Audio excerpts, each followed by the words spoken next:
Welcome po muli sa ating pagtuturo ng mga kaalaman. Meron lang ako ngayong isang makina na ito yung i-share ko sa kung paano siya gagawin. Kasi meron akong nakita na isang hindi magandang ano niya. Kasi kahit na naka-steady na itong ano niya, isang 22 Singer sewing machine na kung saan ay kung ating takbuhin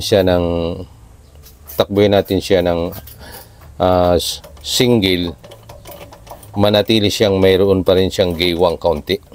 So nagkaroon pa siya ng sigsag, sumisigsag pa ng kaunti yung takbo niya kahit ito sa adjustment niya atin ang isagad yung kanyang single, nakagitna na. Ito yung stopper niya. Ito yung pwedeng kung halimbawa gusto nating palaparin ang kanang kwan. Ito gumagalaw itong ano niya, gumagalaw itong kanyang karayom pag ating yan, katulad niyan, ating pipihitin itong stopper niya. Ayan, pag pinihit ating gumagalaw din yun, lumalayo yung karayom. So dito natin makikita ngayon ang depekto niya kung bakit kahit naka-pull na yung pinaka single diretso na yung kanyang tahi, na mayroon pa rin kunting diwang, sisigsag pa rin ng kaunti. Kaya yun ang aking hinahanap, at saka sa awa ng Panginoon itinuro sa atin at natagpuan natin ang depekto kung bakit ganun pa rin. Kahit nakasagad na ito, nakababang-baba na, meron pa rin. Pero salamat Panginoon ay atin itong natuklasan. At ito ngayon, ito ang isi-share ko sa inyo, na maliit namang ito pero maraming pakinabang ito, o malaki ang pakinabang nito para sa mga may ganitong makina na 20 Singer sewing machine, na kung saan kung may problema silang gano'n na matagal na hindi niya pwedeng i-single na diretso kasi ang tahi ay pagiwang-giwang pa rin. So ngayon ito na ang solusyon natin, kasi ito i-share ko dahil karanasan ko rin ito na nagkaroon ng isang ganitong problema na gumigiwang kahit nakasingle na. So ang ating unang gagawin lamang ay atin lamang itong bubuksan. Ito. Bubuksan natin ito. Ito may dito. Pihitan dito, may tornilyo dito. Itong tornilyo na to, ito yun ang ating bubuksan. Aga natin. Tapos paliwag ko sa loob, kasi nasa loob ang ating problema.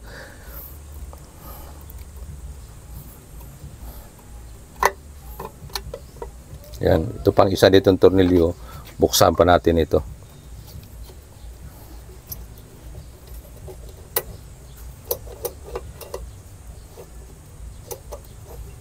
Yan, tanggalin natin tornilyo. Lagyan lang natin dito sa tabi natin. Tapos ito, buhatin natin ito. Kailangan masagad natin yung pagtatanggal. Yan, sagad na, tanggal na. Sabi natin dyan. At ngayon, yung sinasabi kong problema ay ito lang.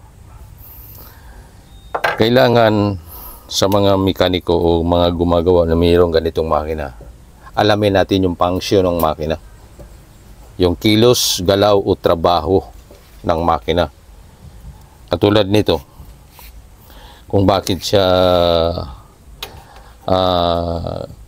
nagsisigsag, dahil pala pag ating linakihan itong ating kwan, sagad natin siya dito, lugan natin yan, kasi ito yung stopper pag iganon mo tapos na higpitan mo siya dito, hindi na siya bumabalik. So habang itinataas mo itong stopper, yung itong lapad ng kanyang pagsigsag, tapos isarado mo lang ito,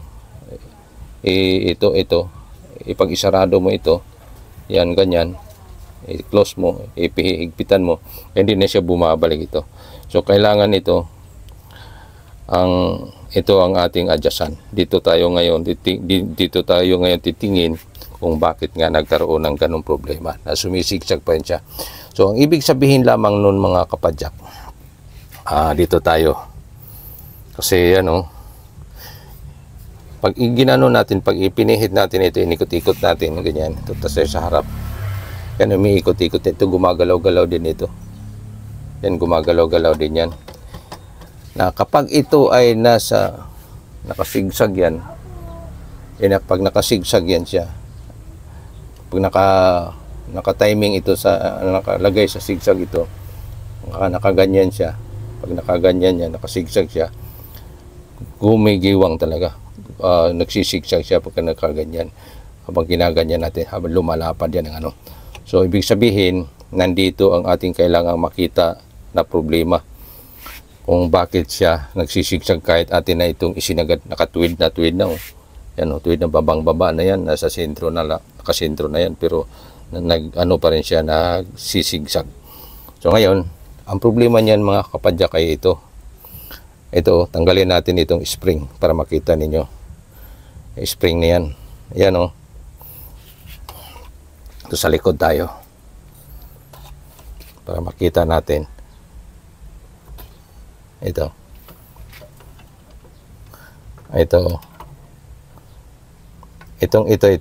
yung yan gumagalaw, yan gumagalaw. Yan gumagalaw yan. Yan ang gumagalaw. So nakita mo itong binabangga ng gumagalaw na yan, Yan. Ito, pag nakaganyan, lumalapad yan siya hanggang makarating doon sa kabilang stopper yan, Yan, ito sa kabilang stopper yan. Ito tinuturo ko. Dalawa yan Yan ito yung isa yan, ganyan. Dito pag bumangga na diyan, yan pag bumangga na siya diyan, ito pag bumangga na siya dito, ibig sabihin hanggang doon na lang yung kanyang hanggang kanyang adjust, hanggang doon na lang yan. So ibig sabihin nun, dahil siya ay meron pa siyang sigsag, dahil sumisigsag pa siya kahit nakababa na ng husto, nakatuwid na ito dito, tuwid na siya, pero sumisigsag pa rin. Ibig sabihin kulang ito sa ito kulang sa tulak ito kulang sa tulak, kasi ito wala naman itong lock, mahigpit lamang ito ng kaunti, pero pwede ito siyang iusog ng kaunti para magkaroon siya ng pagpalapad.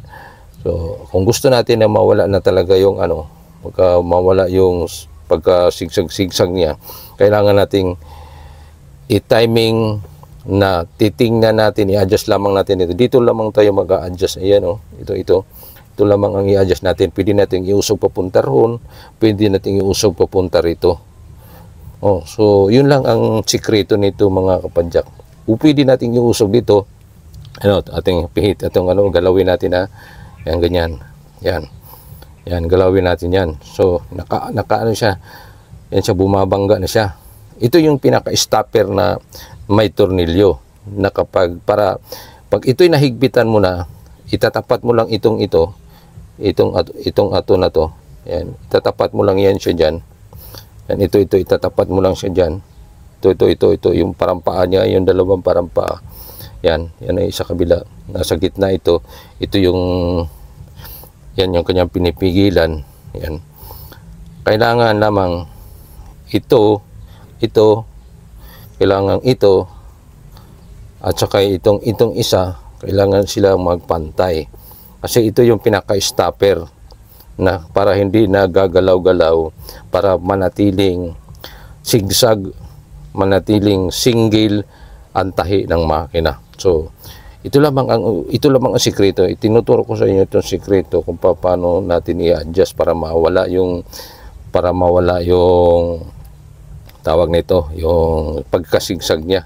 na kahit na gusto nating isingle na straight sewing na natin, ay ayaw pa rin mag-straight sewing, meron pa rin kaunting sigsag. So para maalis yun, ito lamang ang ating gagalawin, ito lamang ang ating usog-usog papunta roon o papunta rito.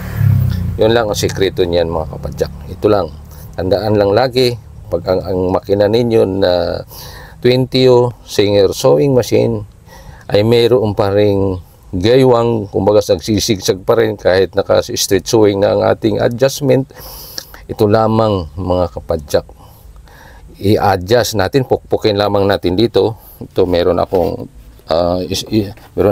screw, pakita ko sa inyo kung saan siya pukpukin i-adjust dito. Itong gilid na to mga kapadyak, yan, pukpukin lang natin dyan ng kaunti. Tapos dito din sa kabila, ito din pukpukin din natin dito ng konti.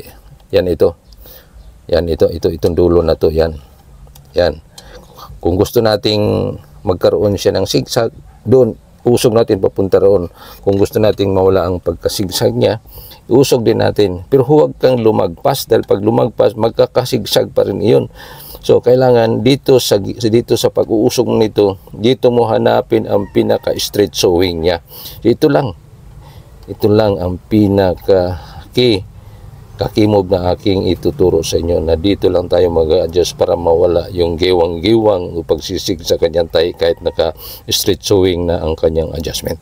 So sana malinaw sa mga nanonood ang aking ibinahagi ay ang sekreto kung saan natin hanapin ang depekto ng ating makina, kung bakit nasigsig pa rin kahit ang adjustment niya ay nakasing straight sewing na. So tama, kapupulutan ng maraming aral ng aking itinuturo, aking ibinabahagi na kaalaman patungkol sa pagre-repair ng makina na 20. Dahil marami akong nakilala na may mga problema silang ganito. Ito lang pala ang dapat nating i-adjust. So maraming salamat sa inyong panonood sa aking pagbahagi. Para sa mga baguhan sa aking channel, paki-subscribe, share, and like. And ang inyong pag-subscribe sa aking channel ay malaking tulong po ninyo sa akin. At pasasalamatan ko kayong lahat at tumatangkilik sa mga videos at sa mga tatangkilik pa ng aking mga videos na gagawin. So maraming salamat sa inyong lahat. Muli.